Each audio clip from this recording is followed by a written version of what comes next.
Okay, there we are.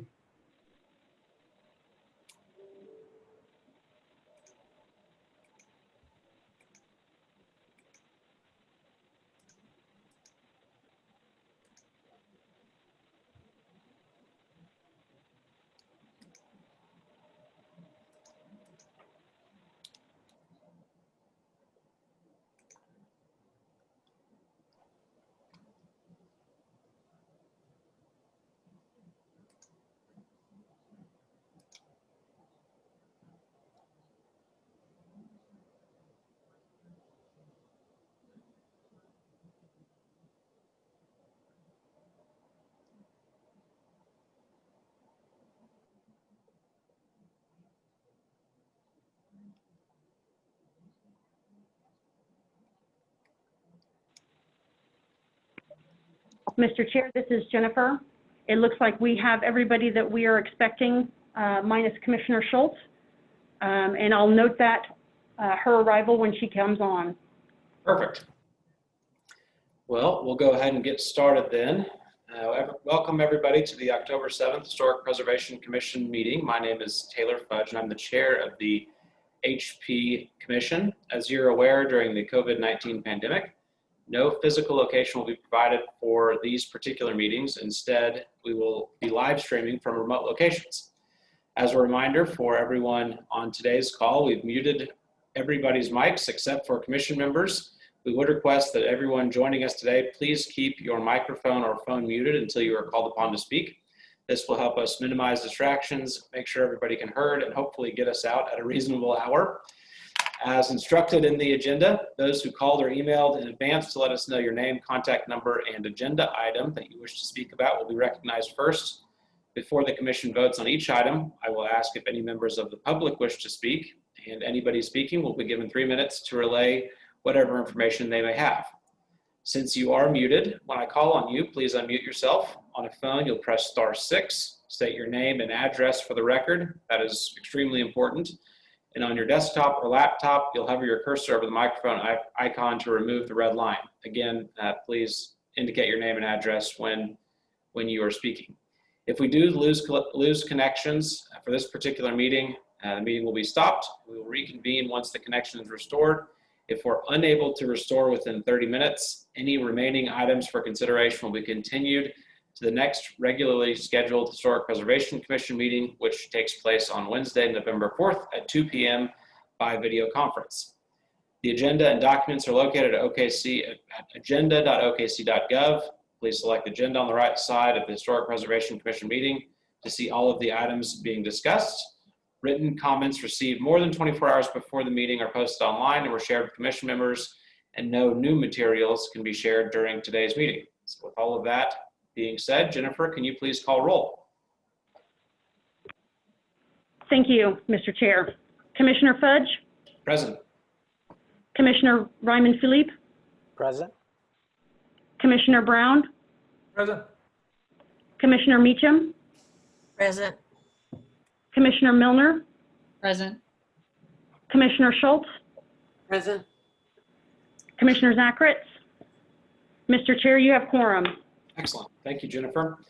Procedures for today's meetings were noted in the agenda. For the sake of time, I would ask that any participants refer to this particular section if they're unfamiliar with today's process. We'll talk a little bit about certificates of appropriateness and appeals to the Board of Adjustments. When an application has been approved and after a 10-day protest period has expired, the HP officer will mail a certificate of appropriateness to the applicant. City construction permits cannot be issued until that CA has been issued.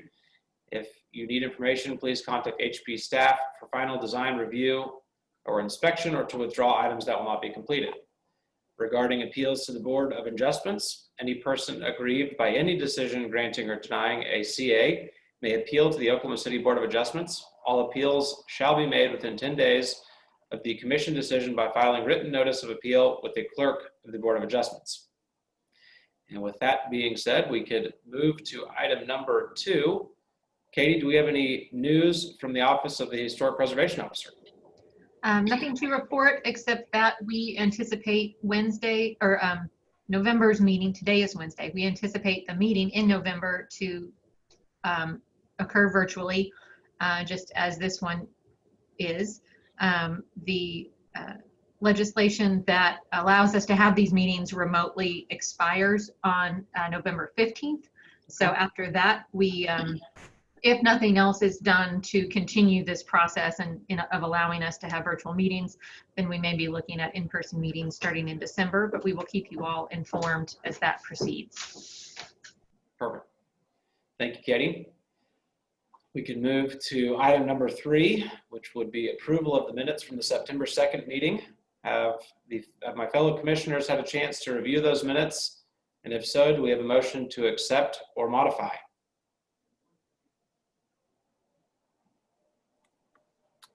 This is Joe Meacham. Make a motion to accept the minutes of the previous meeting. Do we have a second? I'll second. There we go. Oh, go ahead. Looks like we had a motion from Commissioner Meacham, a second from Commissioner Milner. All in favor? Please, I think we need to vote in prime gov on that.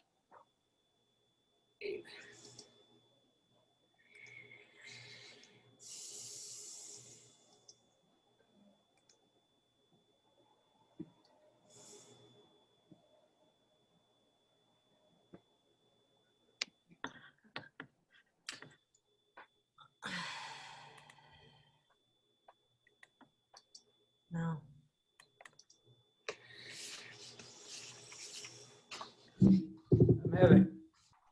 I'm having a problem on PrimeGov. It's not showing me the accept button. I have the same problem. Yes, Commissioners, thank you for the note. I have a motion by Mary Jo Meacham and second by John Milner. You should be able to press your vote in PrimeGov now. It's not showing the buttons. No. Mine wasn't, but it is now. Mine shows a circle with 2 dashes in it. Oh, well, mine shows my name, but I'm not seeing I saw it when I don't know. The joys of technology. Absolutely. Mr. Chair, if it is okay, I'd like to call for those votes verbally. Okay, it worked. It just worked for me by refreshing the screen. Okay. I'm not really. How did you do that? Oh, I just click refresh at the top. I don't even have that. Commissioner Meacham, would you like to verbalize your vote for this item? Yes. Aye. Thank you. Commissioner Schultz? Aye. Thank you. Mr. Chair, that passes with all ayes. Perfect. Okay, moving on to code enforcement. Katie, anything we need to announce there? Nothing out of the ordinary. I don't believe we have anyone from code enforcement joining us for the meeting. If anyone has questions about items reported in the code enforcement report, feel free to contact staff or the city's action center, and we can provide more information about those items. One thing that I should have noted under items from the Historic Preservation Officer is that the National Register nomination for Heritage Hills East has been completed and is officially listed in the National Register. Awesome. So all 9 of our historic districts are now also in the National Register, and that neighborhood could take advantage of historic tax credits and all those other lovely things. So wanted to say that at the start of the meeting while we have an audience listening. So, but Very nothing cool. else under code enforcement. Great, thank you. That's great news. Okay, anything under item number 5, continuance announcements? Looks like we have one uncontested request. Yes, HPCA 20-00051 at 436 Northwest 30th Street, Jefferson Park, Ward 2. This is an application that the commission has heard once previously and asked for some revisions to the proposed work. We haven't received anything new from that applicant, but we have been in communication with them. And I'd like to recommend that the commission continue it to the December 2nd meeting. Okay. Do we need a vote to continue that to December 2nd? Yes, that does require a vote. And I'm just scanning. I don't believe the applicant was going to join us or anything. So no, I think we can just vote on that. Okay. Do we have a motion? I make a motion to move that to the November 2nd meeting. Is that what you said? Yes, Yes. December 2nd. December 2nd. Okay, moved by Joe Meacham. Do we have a second? Second. Seconded by Alan Brown. All in favor, please vote in PrimeGov.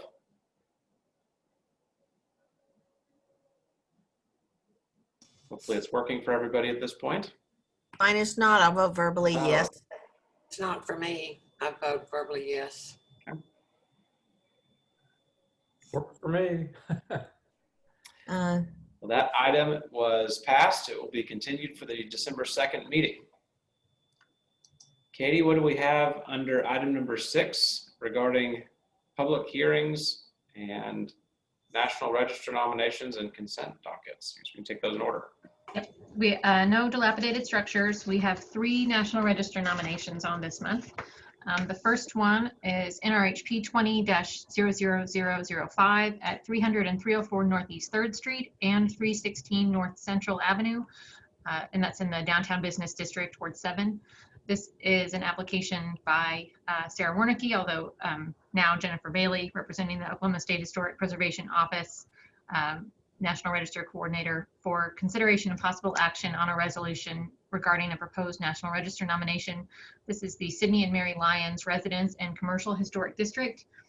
You might remember that the commission and ultimately the City Council designated this same property as a local historic landmark district in 2019. Prior to that, the house at 300 Northeast 3rd was listed in the National Register in 1983. This is expanding upon that National Register nomination. It will be a district with an individually listed property within the district. It is eligible under criteria A for its historic significance, B for association with significant persons, which is Sidney and Mary Lyons and Mary's son Melvin Luster as well, and its architectural significance. This is a rare surviving piece of residential and commercial architecture constructed at the time that Deep Deuce, this area was the residential and commercial center for the African American community in Oklahoma City. Much of that area is no longer standing. These are some of the only structures that remain from that time period and the only residential structures that remain. I believe the consultant that prepared the National Register nomination is on the call, as is Jennifer from SHPO, if you all have any questions for them. Okay. Any questions from commissioners? And are we just, do we need to vote on this? Are we making the recommendation? We are voting to recommend this to the mayor and city council, and then it goes on to the State Historic Preservation Office's Review Committee and the National Park Service. Okay, any questions from commissioners?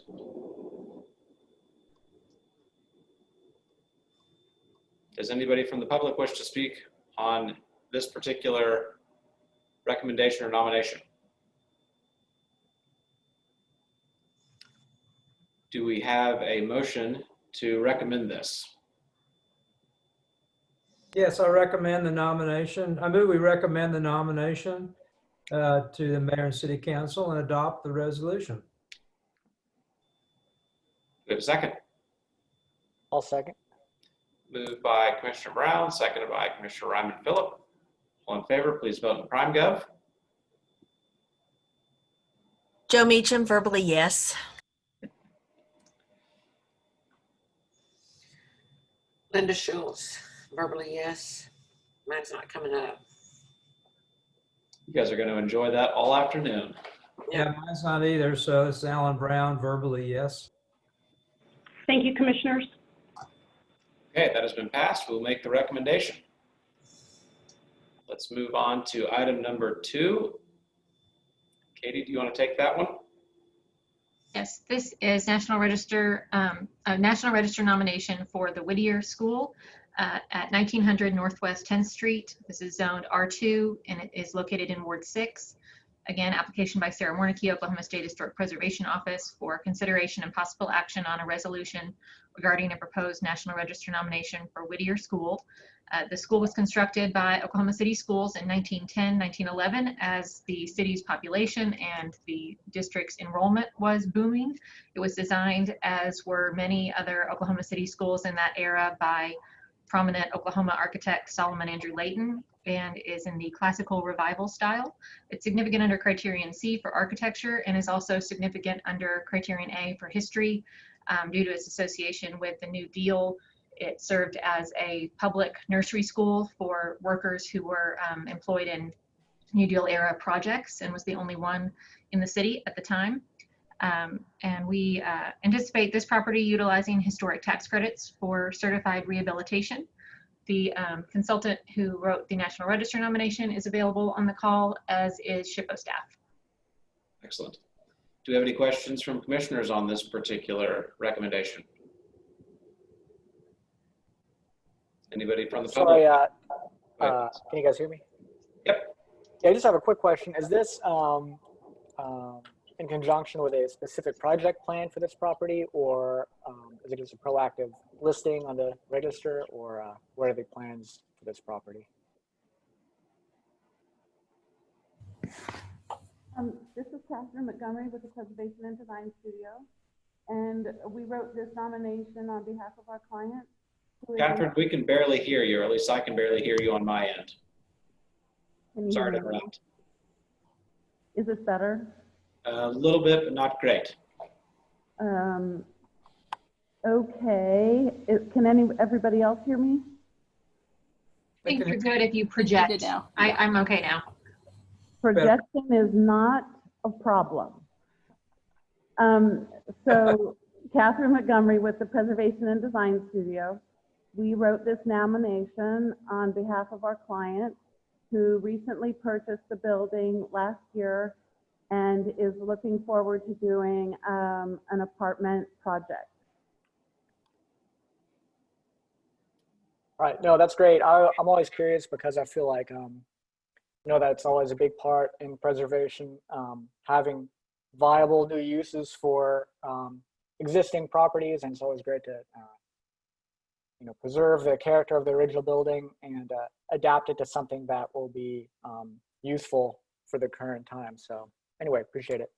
Thank you.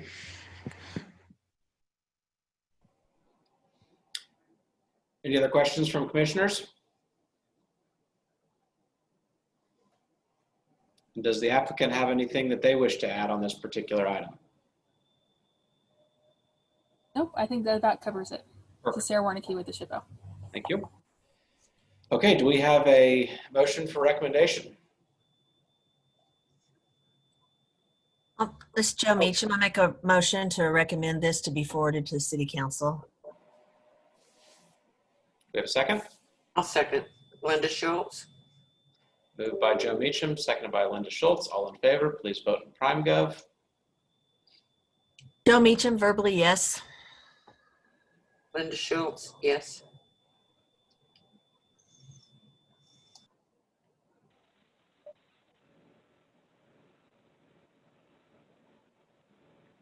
Thank you, commissioners. Are there any other commissioners that wish to verbalize their vote or have difficulty in PrimeGov? I need to verbalize. This is Commissioner Milner, and I vote yes. Thank you, sir. Commissioner Brown? Well, I clicked the button. I guess it didn't work. So I guess I verbally vote yes. Appreciate commissioners. Excellent. So that recommendation is passed as well. It will be forwarded on to City Council. Moving on to item number 3. This is NRHP 20-7 in the, I don't even actually know how to say this out loud, the 0 block, the block of street numbers 1 through 99 of Northwest 6th Street, Automobile Alley in Ward 6. This is expanding the existing boundary for the Automobile Alley National Register District to include the properties on the north side of Northwest 6th Street to the east of the district. It will add 3 structures to the district, only one of which is contributing and is being done in order to facilitate the use of historic tax credits for the property that you see on your screen now. Automobile Alley, as well as the property being added to the district, is significant under criterion A and C for architecture and for historic significance, and has been a district since the, I think, mid-90s. So this doesn't affect other properties in the district. It's just expanding to include these additional properties as part of the National Register boundary. Sarah, looks like you are present. Is there anything else that you want to add? No, that pretty much covers it. I'm just here to facilitate any questions you may have about this. Excellent. Any questions from commissioners? And if no questions, we have a motion. Yes, I move we recommend the nomination to the mayor and city council and adopt the resolution. Do we have a second? I'll second. Moved by Alan Brown, seconded by Klaus Freiman Phillip. All in favor, please vote in PrimeGov or verbally. Joe Meacham, yes.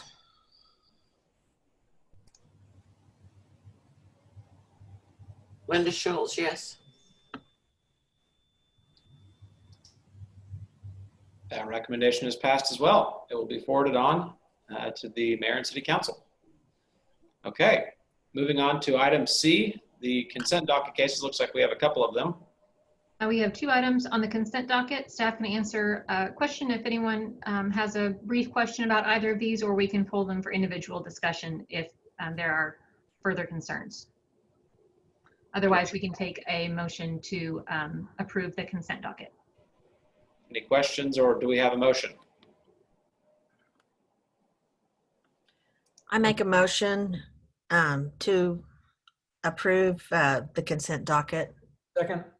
Perfect. Moved by Joe Meacham, seconded by Alan Brown. All in favor, please vote in PrimeGov, either electronically or verbally. Joe Meacham, yes. Linda Schultz, yes. Okay. Items in the consent docket have been passed. If you are in the consent docket, you can leave if you would like, or you can stick around for the rest of the meeting. But we will move on to item D, cases for individual consideration. Our first one is HPCA 2000084 at 227 Northwest 17th Street. This is in Heritage Hills, Ward 6, consideration and possible action on application by John McBride for a certificate of appropriateness to item 2, replace north and east fence, elective. Item 3, install retaining walls, elective. And item 4, backfill at retaining wall, elective. This is an application to move the east fence further to the property line, which triggers a response to a significant change in grade closer to the property line. The applicant proposes to install a retaining wall upon which the fence will sit and to fill in and level out the grade at the retaining wall. There are some drawings in your packet that show a section through the retaining wall and the fence that illustrate how that will function. The proposed fence would be an 8-foot tall solid wood fence on top of the retaining wall, at least at the rear corner, and that is proposed to extend all the way to the front wall of the dwelling. Staff noted that the grade of the site is not typical and may present some unique circumstances that need to be addressed with the retaining wall and changes to the topography, but we did not see any unique circumstances that warranted an 8-foot tall fence, which the guidelines do not support, or installing the fence at the front wall of the house, which the guidelines also did not support. We did receive a word from the neighborhood association that they had met with the applicant and supported the application because of the topographical issues with the site. Is the applicant present? I am, yes. Excellent. Do you have anything else that you would want to add in addition to what Katie just summarized? Well, clarify one thing.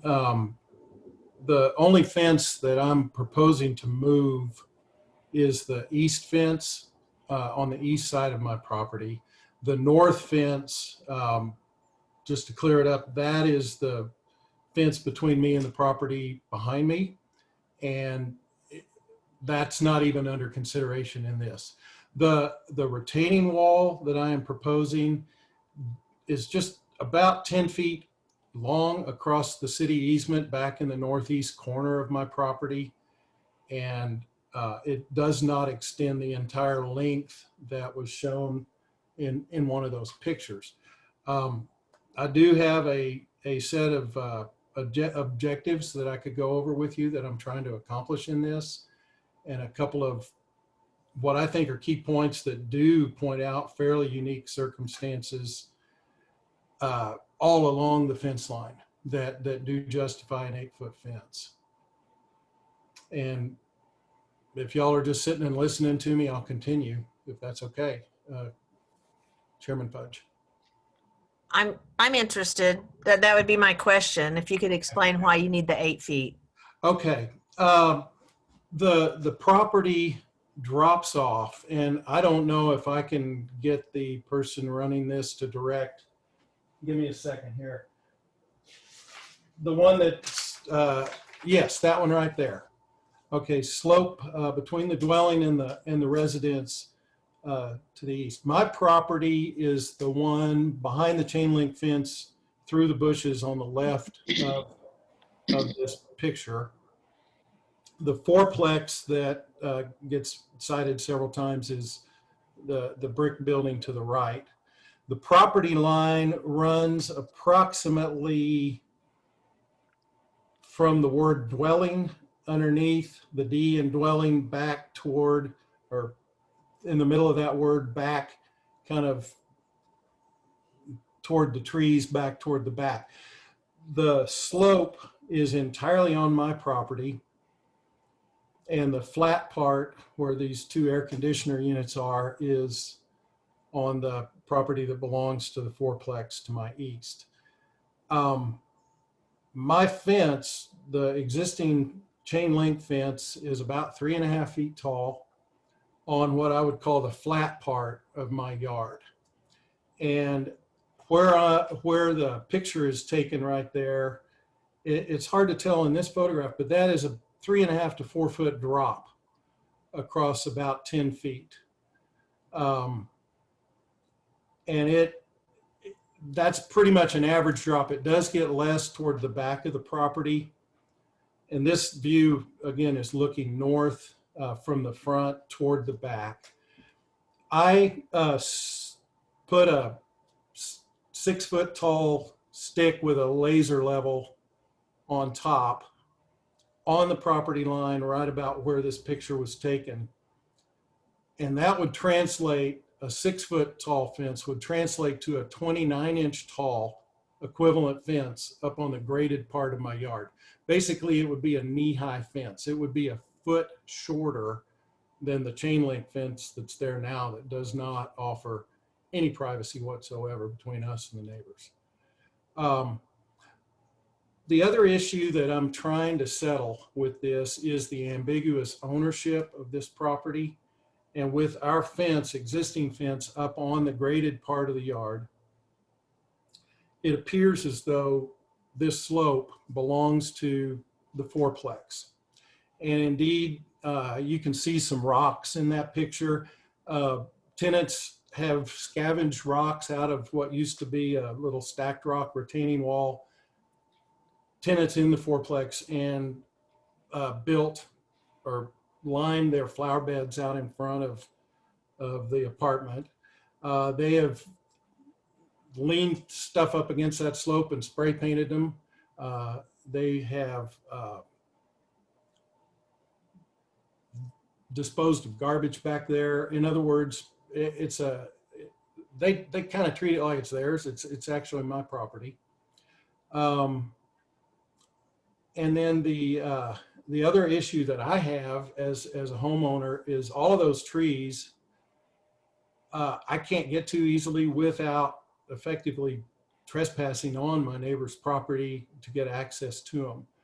And what I'm proposing to do is fence it where it looks like mine and is, unequivocally, unambiguously mine, and there's no adverse possession going on.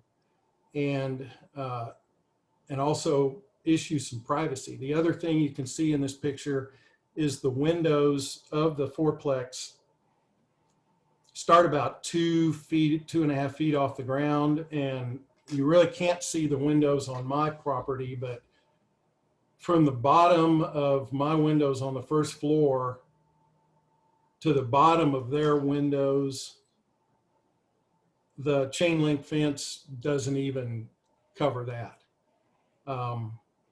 again, if you put a 6-foot fence there, it would be, again, a knee-high fence up on the flat part of my yard. So if there's any place that putting an 8-foot fence in between properties is appropriate, this particular stretch of property line between two properties that vary, 3.5, 4 feet apart in terms of elevation is the place to do it. So that's my answer to that. Well, my question would be, would the 8-foot fence be any taller than the existing chain link fence? It would be about a foot taller than the existing chain link fence.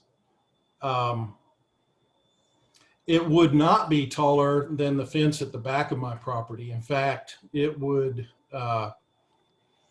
it'd be about a foot shorter by the time you got back there. And how tall is that fence? It's a little over 7 feet tall, but as it drops into that corner, it extends. Yeah, there we go. If you're standing on those concrete blocks that are coming toward the camera, that's a retaining wall that the neighbors behind me have. It's about a 7-foot fence there, and the 8-foot fence coming along the property line would about be out where that real short wooden fence is that you can see looking right at it. And it would come in about, assuming that the level, that it stays level with the rest of it, it'd come in about a foot below the top of that, that fence to the left. Yeah. Okay. Thank you. I mean, when I looked at your project, those were my two questions. And so it is unusual. I tried to figure out what was going on, but I see your point. Do you think that the 8-foot fence would affect the neighbor, the fourplex? I have a real good relationship with the owner. Her name is Gwen Henry, and she and I have known each other for years. We've lived here 30 years, and I believe she's owned that property longer than that. She and I have a good relationship. She is well aware where the property line is, and I have talked to her. I had a string at one point stretched along the 8-foot height above the property line, and she and I walked out there and talked about it, and she thought it was a good idea. It would give her tenants in the bottom floor some privacy. The one issue in that fourplex is their windows all face my house. They have very few windows to the front or to the back, and so all of their operating windows, so to speak, all of their rooms basically face my property. And it's not like a residence where you're mostly looking out your front windows or your back windows. That's the only windows they have. And then behind their property, they're looking right into my backyard. My backyard's like, chin high to them. And it's hard to see. Yeah, it's hard to see through all the growth, but between the red brick building and their garage, they're down 5 or 6 feet, and they're just basically looking up into our backyard. You have a plan for that slope? I do. It's one of those, I want to make sure that I can get the fence, and then I do have plans to put kind of rebuild the little stacked rock retaining wall, enhance that, and then put in appropriate native vegetation, that sort of thing. I've been working with a landscape designer on that, and with some people down in Norman that are native plant experts. So yes, I do have some plans for that. Thank you. Mm-hmm. Well, I tend to agree with Mary Jo's kind of questioning there. It's typically fences are pretty clear cut. Yes or no. The guidelines are so clear on this. But to me, on this one, privacy is not really a consideration that I would normally have. But on this one, you have with the slope. If you put a 6-foot fence where that chain link fence is now, that would probably translate to like a 10-foot fence or a 9-foot fence to the neighbor. If if you put an 8-foot fence, which is obviously 2 feet more than what's allowed, on your actual property line, that translates to, maybe a 6-foot fence, probably less than what a 6-foot fence would be, right? Yeah. I can answer that, Commissioner. I took a laser level out there up the property line, and it would be a 6-foot fence would never even hit the top of the chain link fence that exists now. Nowhere along the entire property line. An 8-foot fence would be anywhere from about a foot above it to not quite 2 feet above it. So it wouldn't be a radical wall there. Now, right. In this case, I think if you put a 6-foot fence on your current chain link location, I think it would be more detrimental than doing an 8-foot fence on the actual property line. And the big remaining question I had was, have you spoken with the neighbor about this? And you've answered that, you have a good relationship with your neighbor, and seemingly she agrees with, that this would be a good solution. So honestly, in my opinion, I think there is a warranted unique circumstance here with this slope and the grade change to allow for what you're requesting. Although there is one thing I would like to bring up. I know that based on the site plan, the fence goes all the way up to the property frontage. to the front of the house, is that? Yeah. Yes. Yeah, correct.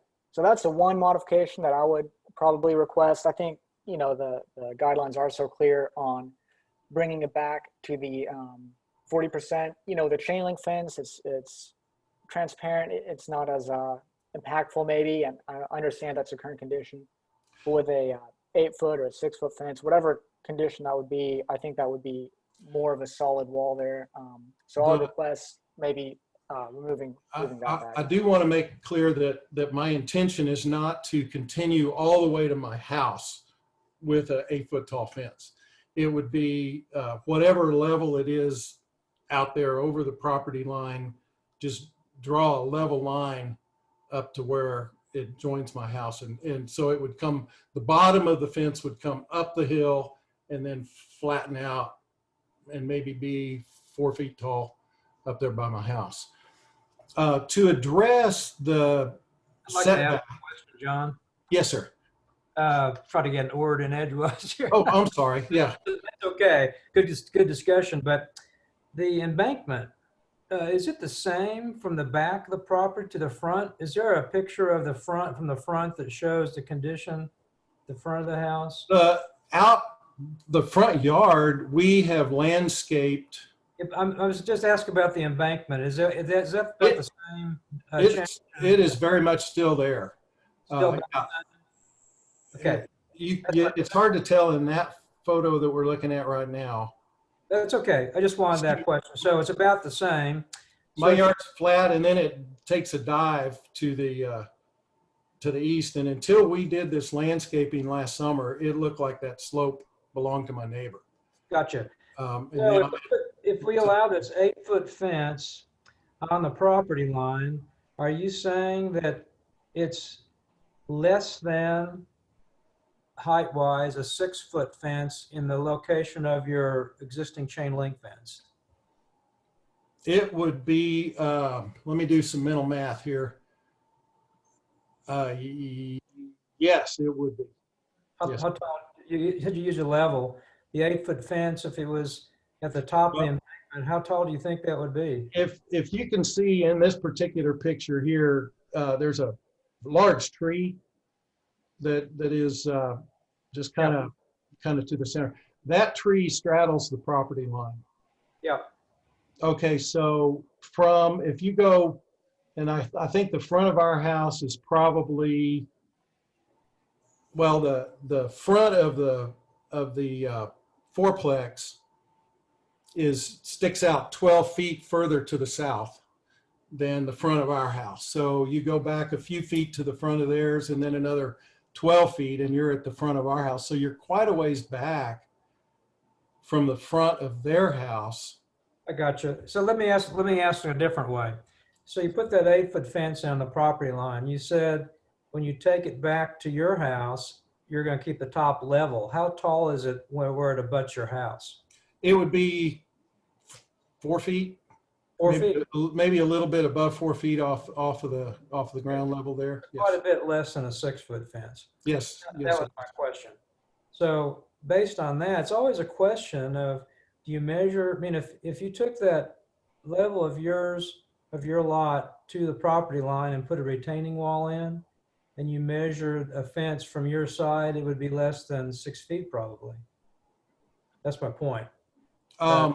So if you're saying that we measure from the top of your embankment to the top of the new fence, it'll probably be less than 6 effectively. So I could support this 8-foot fence, and then as it approaches your house, it will be around 4 feet or so, which is less than 6. So I think, you know, with these slopes, it's hard to say, no, it's got to be 6 feet. I appreciate that. I've been grappling with this for a couple of decades, how to solve this problem. I had the same situation. A house had a retaining wall on 6 feet on my side, but on the other neighbor's side, it was like 7 or so. And so, you know, but I submitted the application, so I guess that rules. The properties that are immediately behind me have essentially the same situation. The slope is not as steep there. Yeah. That would be to the left of this picture.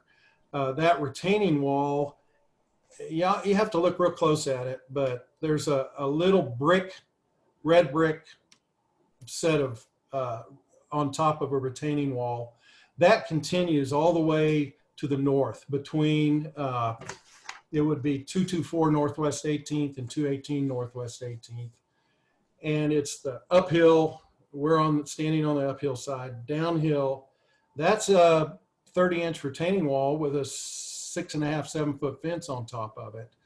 The retaining wall in the yard at 218 has had landscaping kind of embanked up against it, but there's still 8 feet from the ground to the top of that fence on that particular fence. And it does give him a great deal of privacy in his backyard. And it gives the neighbors at 224 Northwest 18th privacy from him in their backyard as well. So, okay, so when on your new retaining wall, it says it's 30 inches tall. okay, can we stay on this picture for just a second? And the retaining wall is going to go just basically 10 feet from where you see that concrete block, 10 feet out, and then come back toward that rusty pole that is the corner of the existing chain link fence. And it's hard to tell on that photo, but from the bottom of that rusty pole to the property medallion or property stake, which is just a little bit to the right of center in that photograph, right there. Yeah, exactly there.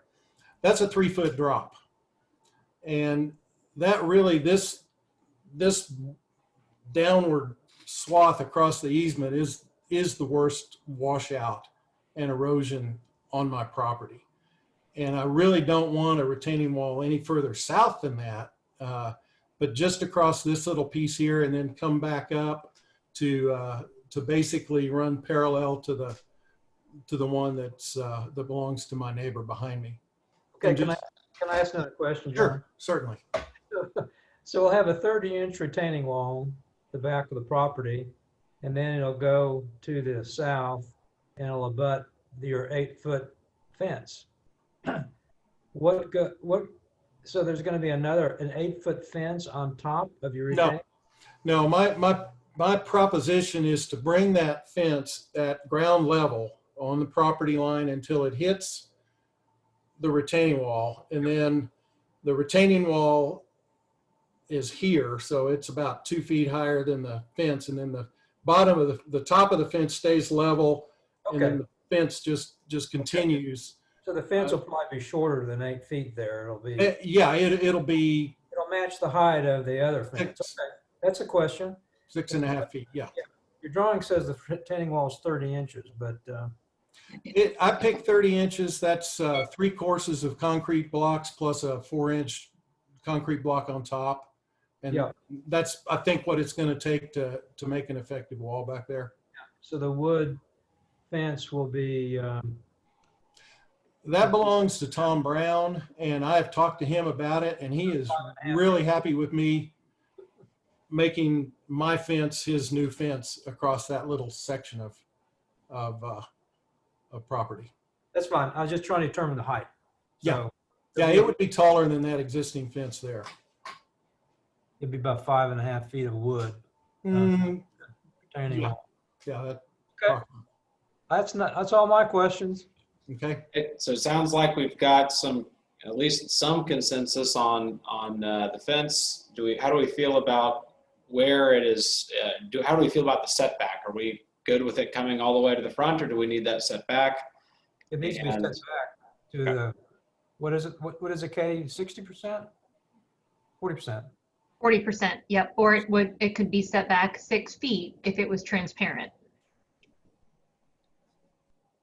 So is it possible to approve this with conditions or to approve this with conditions then, Katie, and add some of those in there? Yes, if the applicant agreed to those conditions, then we could approve it to address those. I can address a little bit of that. I've driven around the neighborhood and looked at what would be called the front-facing fences, or the front-facing parts of fences, and easily 85% of them in the houses that are similar in size and situation to mine are solid. There are very, very few fences that are not. Those that are the old chain link fences that have been there for a long, long time, or maybe a picket fence that looks like they've been there for a while. The fully transparent fences that I hear people talking about, like a wrought iron fence or something like that, those are a lot more common on the great big stately mansions, where they're part of the design element of the facade of the house. And with the exception of maybe driveway gates or just gates in a otherwise solid wooden fence, they're mostly solid. At least Don, what I I've seen might drive around. jump in here real quick just to make sure we're all on the same page. I'm fine with a solid fence extending across, from the proposed new fence location to the side of the house. I would just ask that we go with guidelines on that to step that back to that 40% level. So you're perfectly fine installing a solid fence there. Okay, let me ask a clarifying question. A transparent fence, would that be like a wooden picket fence that you can just see up the way between the two houses? Is that just not I'll let necessarily? Katie kind of specify or define what's considered a. This is Katie. The transparent fencing is defined in the guidelines, and let me find it here real quick. It is 75% transparent. So if you measured a foot of the fencing, that no more than 25% of that foot would be a solid material. So that's a fairly open picket fence. I have an open picket fence, or wrought iron style, or chain link is typically what we see. Typically they're wrought iron type. Okay. Well, I do have a unique circumstance for that if anybody wants to consider that, because John told us that his house is actually the front, if this is correct, the front of, you don't have it on your plan, that the front of the apartment house is 12 feet in front of your house. That's correct. That is correct. Yeah, you can, that picture right there. The other would be, how high would the fence be at that point? The front-facing fence that you're proposing. Well, it would be 8 feet on the side closest to the fourplex, and then a level top across to mine that would be about 4 feet, which would really, honestly, if you can see going uphill. are you looking at the picture there? It would be just above the plants in that planter on the right side of my house, looking at that picture. That's where the 8-foot line would extend to. I just want to clarify this. If you did bring the proposed fence to the front of your house, the bottom of that fence at the bottom of the, whatever you're calling it, the terraced area would be 8 feet, but the bottom of the fence would get smaller as it went up the hill. And when it got next to your house, it would only be 4 feet high. That's correct.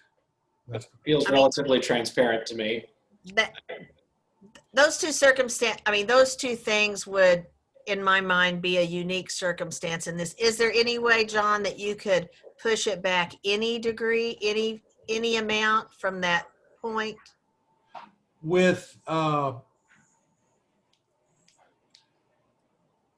compromising the privacy concerns that we have, I'm already looking into, just standing on my porch, I can see in their windows, and I'm not going to fence across there. But the setback of, what was it, 6 feet from the front? 40%. Well, 40% if it's a solid fence, right? Or 6 feet if it's a transparent fence. You can see those decorative elements on the side of my house. Those are about 2 feet wide on the corners.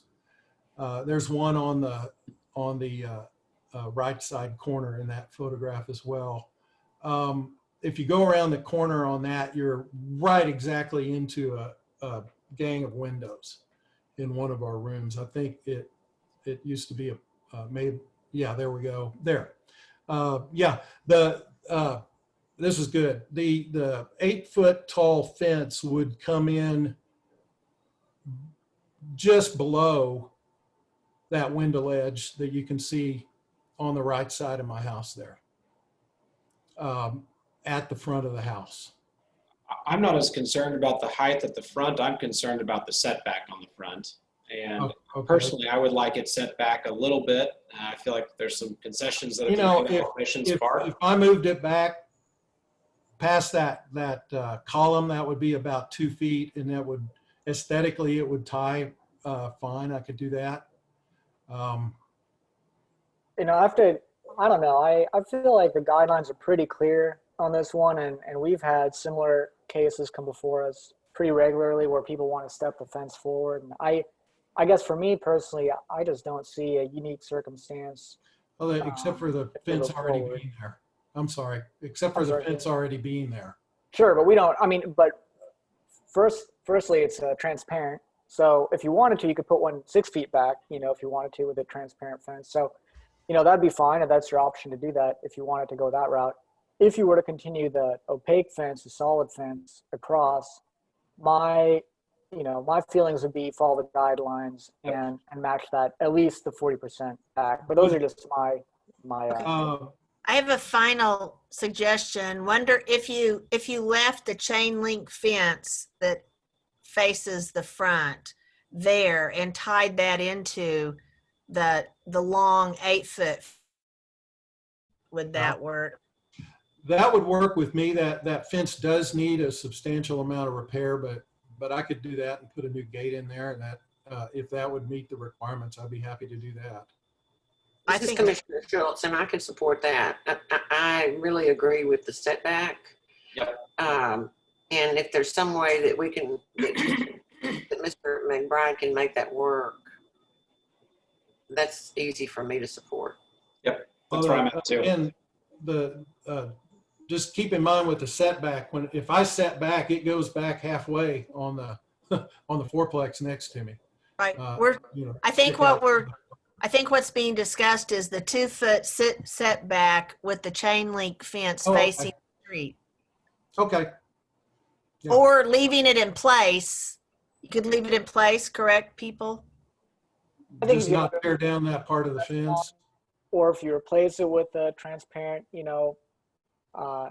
you wouldn't have any issues, and it would be administratively approvable if you did it, within the 6 feet. And then, of course, if you did the opaque and you take it across, then step it back. Right? I don't have a problem if you, leave it and or even connect it to the new fence. If that's what you choose to do or repair it. I don't have an issue with that. So.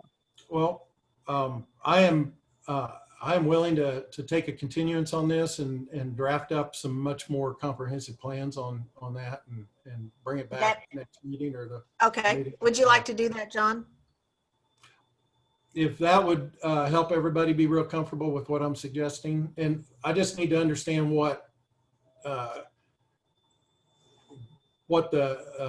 been not approved, but what the consensus is. I mean, on the I would make the motion to approve the 8-foot fence along the side of the house and tie it into the existing front-facing chain link fence gate in that portion, that would also be approved. That would be my motion right now. Or we can do a continuance. Or somebody else can make a motion.